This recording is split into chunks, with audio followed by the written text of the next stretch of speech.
There you see Kim Jong-un, leader of North Korea, is going to be for the first time stepping over into South Korea. It is morning on the Korean Peninsula, a historic one at that. The leaders of North and South are about to meet to negotiate a peace settlement and denuclearization.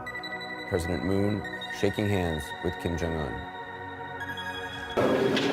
Cuba has chosen a new president. Raul Castro is stepping down, seen here casting his ballot to pick a successor and new members of the Cuban National Assembly.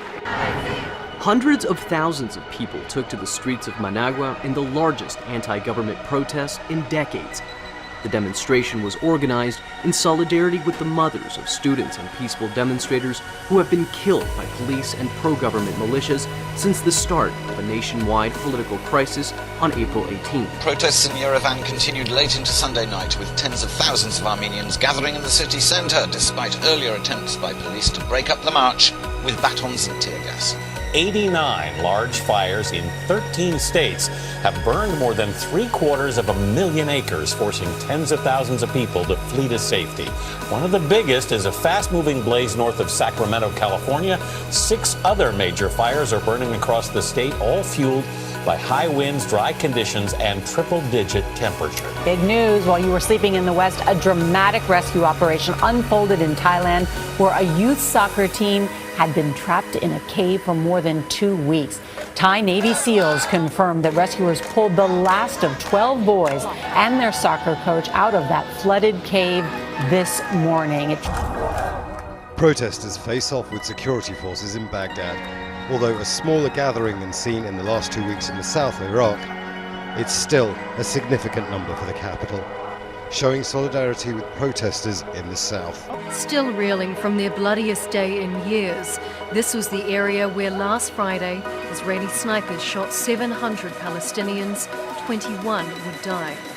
In Yemen, at least 45 people, reportedly all civilians, have been killed by airstrikes in 3 separate incidents over the past 4 days. The dead include women and children. Many other people were injured. I think everyone agrees that what is going on between Ethiopia and Eritrea is a historic and very significant development with far-reaching positive consequences, potentially for the Horn of Africa and beyond.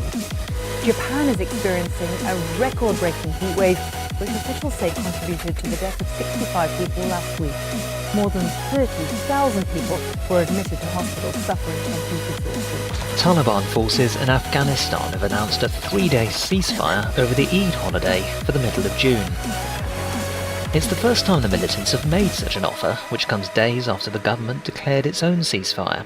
Let's go with that breaking news. I'm going to take you straight to Ukrainian television. This is what's going out on Ukrainian TV right now. In the forefront is the head of the security service of Ukraine. In the background, well, that is the journalist who, it was reported 24 hours ago, had been shot dead, Arkady Babchenko, believed assassinated, and is making this, well, bizarre appearance in that he's alive on Ukrainian television. At least 60 people have been killed and more than 100 injured in the worst wildfires to hit Greece in more than a decade. According to U.S. Customs and Border Protection's own figures, more than 650 children were separated from their parents at the border during a 2-week period in May. Just today in Geneva, the UN Office for Human Rights condemned the situation. There is nothing normal about detaining children. The US should immediately halt this practice of separating families and stop criminalizing what should at most be an administrative offense. Venezuela's president says there was an attempt to assassinate him in an explosion at a military event in Caracas.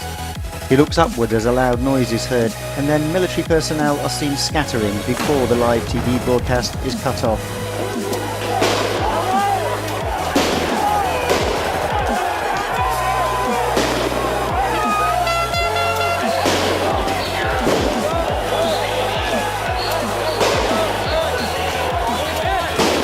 Shoko Asahara, along with 6 senior members of the cult, were put to death for a deadly sarin attack in 1995. The Aum Shinrikyo cult was founded in 1984 and counted up to 40,000 members at its height.